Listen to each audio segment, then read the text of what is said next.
Bendiciones para todos, gracias y paz. Queremos agradecer a Dios una oportunidad más de estar aquí en nuestro canal con todos ustedes y vamos a hablar de la adoración. A propósito que estamos en el mes de la música, en la Iglesia Bautista se celebra el mes de la música. Entonces, como motivo de eso, vamos a hablar un tema referente a la adoración. Ahora no quiero avanzar sin antes pedirles a todos los que no son inscritos en nuestro canal que se inscriban para que puedan apoyarme en ese trabajo y también puedan compartir el video con otras personas. Si les gustó, puedan compartirlo también con otros hermanos o personas para que puedan escuchar también la palabra del Señor. El tema que vamos a hablar es sobre lo que es la adoración. La adoración, y vamos a basar nuestra reflexión de hoy en Mateo 22, del 35 al 40, que dice así: y los fariseos, oyendo que Jesús había cerrado la boca de los saduceos, se reunieron en el mismo lugar. Y uno de ellos, doctor de la ley, para tentarlo le pregunta diciendo: Maestro, ¿cuál es el gran mandamiento de la ley? Y Jesús le dice: amarás al Señor de todo tu corazón, con toda tu alma, con toda tu mente. Este es el primero y grande mandamiento. El segundo es semejante a este: amarás a tu prójimo como a ti mismo.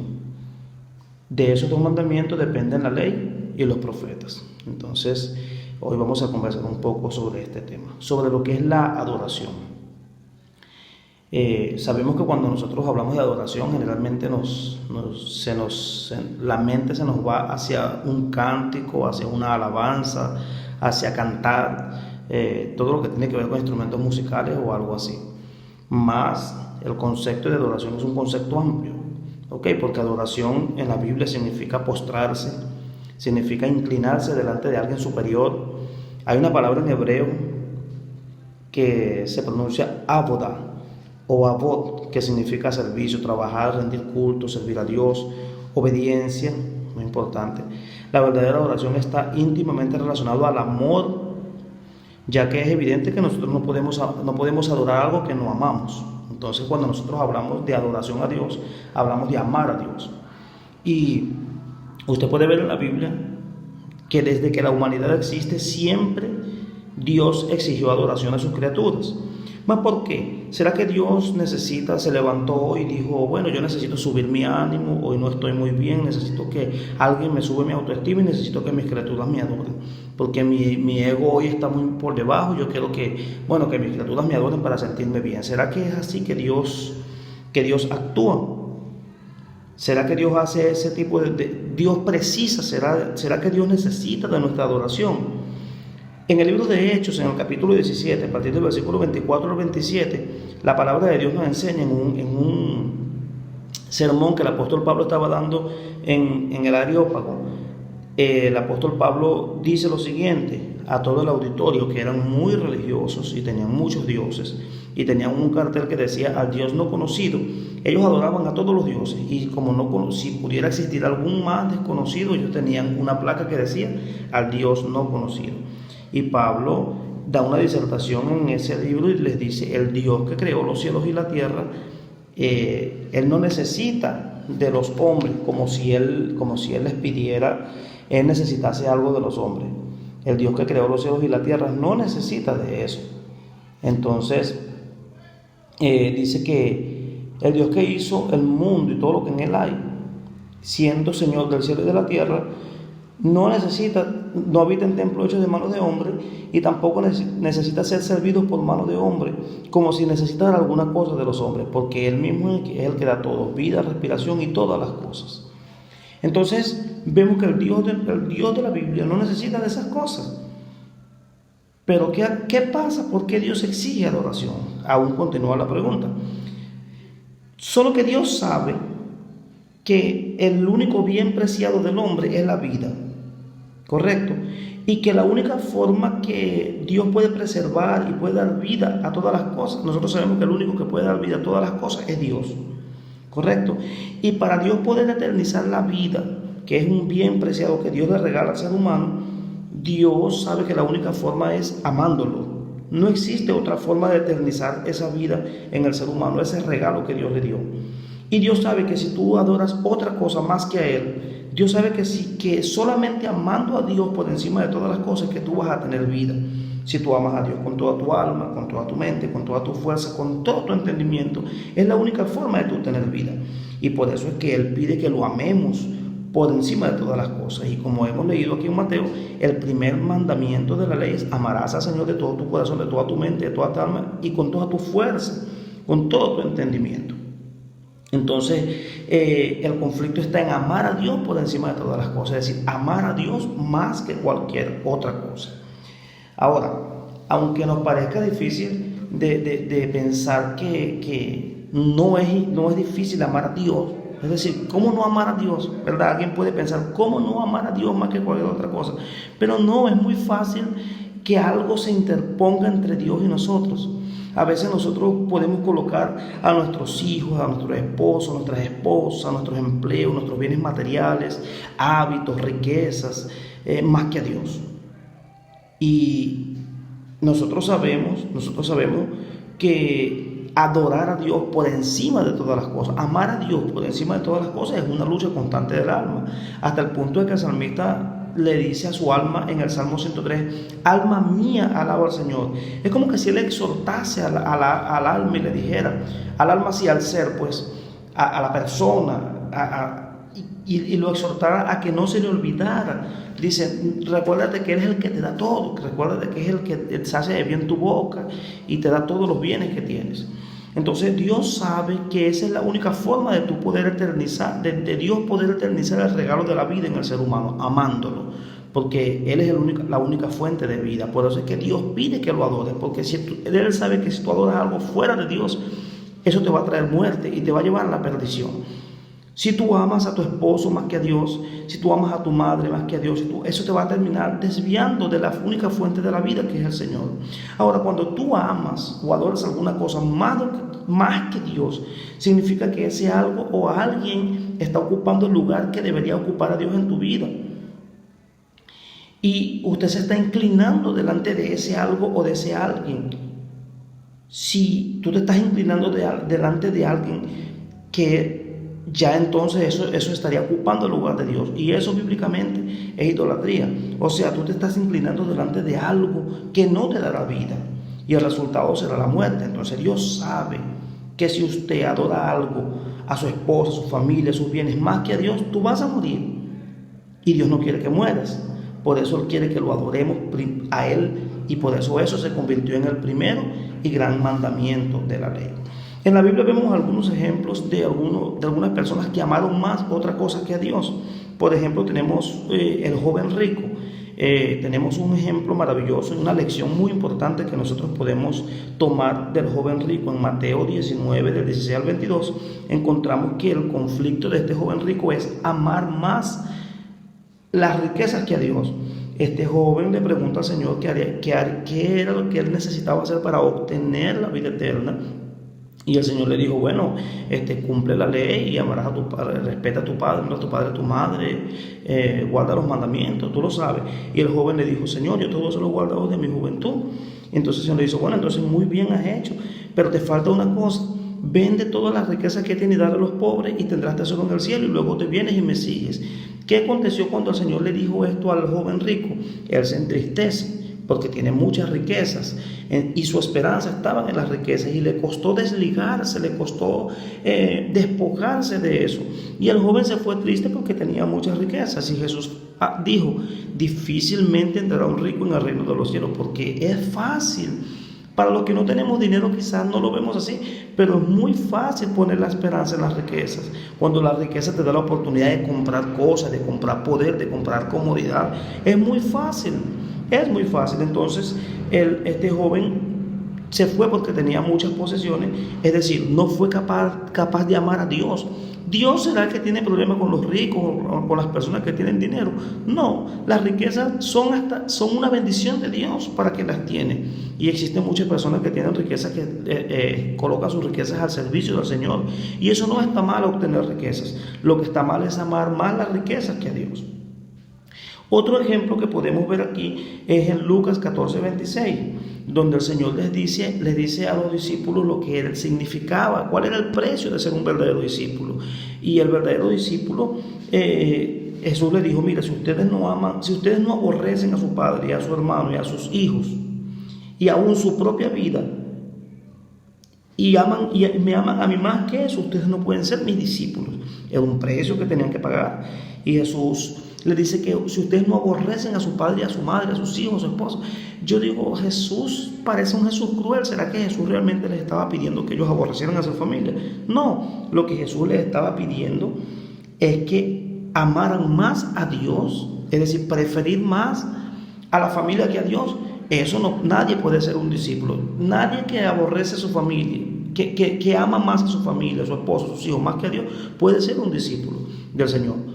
Sino aquel que coloca esas cosas, que coloca a Dios primero y después coloca todas esas cosas en segundo lugar. Es decir, primero ama a Dios y después ama todas las cosas, siendo que Dios es el sustentador de todo. Entonces el asunto aquí es amar más. ¿Dónde está nuestro problema? Que amamos más las cosas de este mundo o nuestras cosas, nuestros proyectos más que a Dios. Aquí vemos un conflicto de adoración, de amor, de a quién amó más. El joven rico amó más las riquezas que a Dios. Y en Lucas 14:26 se nos enseña a que debemos amar a Dios primero por sobre todas las cosas, aún más que nosotros, nuestro propio ser. Entonces vemos que la adoración no se limita a un cántico. Es un concepto más amplio, más profundo y que no necesariamente se relaciona con cantar. Aunque nosotros sabemos que cantar es una exteriorización de una conducta, de una actitud interna. Y fue eso que Jesús le dijo a la mujer samaritana. Jesús se encontró con la mujer samaritana en el pozo y Jesús le dice a la mujer samaritana, porque recordemos que los samaritanos tenían un sistema de adoración alternativo, pero Jesús le dice: ustedes adoran lo que no saben, nosotros adoramos lo que sabemos, porque la salvación viene de los judíos. Y la adoración para los tiempos de Jesús, todavía en los tiempos de Jesús, se hacía en el templo. Ellos tenían que adorar dentro del templo, solo que Jesús sabía que ese templo iba a ser destruido un día. Ese templo iba a desaparecer, el sistema sacrificial levítico iba a desaparecer y los judíos necesitaban desarrollar un sistema de adoración que no estuviera basado en el templo, porque el templo era la vida política religiosa de los judíos. Entonces el Señor le propone a ella que un día, el Señor sabía que cuando en el año 70 el templo fuera destruido, ellos necesitaban de una adoración en espíritu y en verdad, una adoración que no dependiera de las cuatro paredes del templo. Y quítale el templo hoy a muchos cristianos, no se parece mucho la situación. Quítale el templo a muchos cristianos para que usted vea que muchos cristianos hoy día no saben adorar a Dios fuera del templo.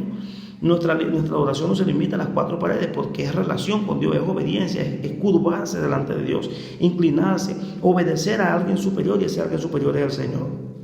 Entonces el Señor le dijo: mujer, créeme que la hora viene, y ahora es cuando los verdaderos adoradores adorarán al Padre en espíritu y en verdad, porque no iba a haber más templo y se necesitaba una adoración profunda en espíritu y en verdad. Y nosotros sabemos que en espíritu se está refiriendo a la profundidad de la adoración, y en verdad se refiere a la obediencia a los principios del Señor. La obediencia sabemos que es mejor que los sacrificios, y obedecer es adorar. Entonces, como adoración, como para adorar, amar a Dios, hay que pagar un precio, y el precio es priorizar a Dios por encima de todas las cosas. Que nuestra adoración, para que nuestra adoración sea verdadera, hay que pagar un precio. Por eso es que usted va a encontrar que los verdaderos adoradores escasean. Y no estoy hablando de una persona que sabe tocar la guitarra o que tiene una voz bonita. Los verdaderos adoradores son aquellos que colocan a Dios en primer lugar. Por eso es que son escasos. Y por eso es que el Señor anda buscando adoradores que le adoren en espíritu y en verdad, porque hay que pagar un precio. Y el precio para una verdadera adoración es colocar a Dios en segundo lugar. Entonces, si estamos hablando de lo que es la adoración verdadera, es porque hay un sistema de adoración verdadero y un sistema de adoración falso. Uno es profundo y uno es externo. En el sistema de adoración verdadero, que es el que Dios pide de nosotros, vemos que quien adora a Dios por encima de todas las cosas, su vida está colocada toda al servicio de Dios. Es una vida de entrega, una vida profunda, Significa amar a Dios primeramente, amar a Dios extremadamente por encima de todas las cosas. Es dejar que Dios gobierne nuestras vidas, eso es adoración. Es dejar que Dios gobierne nuestras decisiones. Es doblarnos, es inclinarnos delante de la voluntad de Él, que nuestra voluntad quede en segundo lugar. Es alinearnos al propósito de Dios, dejando que nuestros propósitos pasen a un segundo plano y dependan completamente de Dios. Es ofrecernos en sacrificio vivo y santo. Es ofrecer nuestras vidas a Dios, porque nuestras vidas le pertenecen enteramente a Él, como lo enseña Romanos capítulo 12, versículo 1 al 3. Nuestras vidas dependen del Señor. Es no vivir conforme a nuestros propios principios y a los principios de este mundo. Eso es una verdadera oración. Es obediencia, es una vida profunda. Y el sistema de adoración falso se basa en ¿qué? Es aquella que es externa, es solo de labios, no hay actitud que mueva la voluntad de una persona, no hay servicio, no hay compromiso, no hay entrega. Es aquella que está basada en mandamientos humanos, y eso lo podemos ver hoy en día. En Isaías 29:13 el Señor le dice: este pueblo de labios me honra, pero su corazón está lejos de mí. Es cumplir una liturgia, es cumplir una cantidad de cosas, pero nada de una vida profunda. Por eso, amado hermano y amigo, el gran conflicto del ser humano es aprender a adorar a Dios y amarlo en primer lugar por encima de todas las cosas. Y en este mandamiento nosotros podemos fallar, y tanto evangélicos como católicos, adventistas de cualquier religión, podemos fallar en este primer mandamiento: amar a Dios por encima de todas las cosas. Por eso quien ama a Dios inmediatamente, de manera, una consecuencia inmediata, es amar al prójimo, y quien ama a Dios y ama al prójimo ha cumplido la ley. Porque cuando tú amas a Dios por encima de todas las cosas, Dios es el que gobierna tu vida. Dios es el que gobierna tus decisiones. Y créeme, cuando adoras a Dios por encima de todas las cosas, el resultado es vida, porque te estás conectando como la fuente de vida. Muchos de nosotros preferimos amar otras cosas, entonces dejamos a Dios fuente de vida eterna y cavamos pozos para nosotros, para depender de nuestras propias decisiones, de nuestros propios proyectos, y eso no es adorar a Dios. Entonces Dios hoy nos está llamando a que seamos verdaderos adoradores, que adoremos al Padre en espíritu y en verdad, en una vida profunda, en una vida de entrega. Siempre se exigió para que se adorara a otra cosa que no fuera Dios. Daniel se vio en ese conflicto y fue lanzado al foso de los leones, pero Dios le dio la victoria. Sadrach, Mesach y Abednego también fueron incitados a adorar otra cosa que no fuera Dios. Y así va a ser en estos últimos tiempos. Nuestro conflicto, el conflicto eterno del ser humano, va a ser adorar a otras cosas que no sea Dios. Y en la escatología vemos la adoración a la bestia, son elementos simbólicos, pero que siempre quieren que adoremos a otra cosa que no sea Dios. Porque si tú adoras a Dios, está conectado al que te da vida. Si te sales de la adoración verdadera, lo que puede pasar es que te va a venir muerte sobre tu vida. Por eso es que Dios siempre quiso que sus criaturas lo adoráramos a Él por encima de todas las cosas. Dios quiera, amado hermano y amigo, que en el conflicto de adoración tú puedas resultar vencedor, colocando a Dios por encima de todas las cosas, amando a Dios por encima de todas las cosas. Eso es adoración. Entonces adoración es amar a Dios por encima de todas las cosas, y este es el conflicto grande del ser humano y del verdadero cristiano. Por eso el Señor anda buscando hoy día adoradores que sean capaces de despriorizarse y colocar a Dios por encima de todas las cosas. Amar a Dios por encima de todas las cosas, el primer y grande mandamiento de la ley que el Señor nos manda hoy día. Y quien cumple el primer mandamiento ha cumplido la ley. Amados, que la gracia y la paz del Señor esté con todos nosotros. Muchas bendiciones para todos, y no se olvide compartir este mensaje con otros. Hablo para ustedes el pastor José Sánchez. Gracia, misericordia y paz.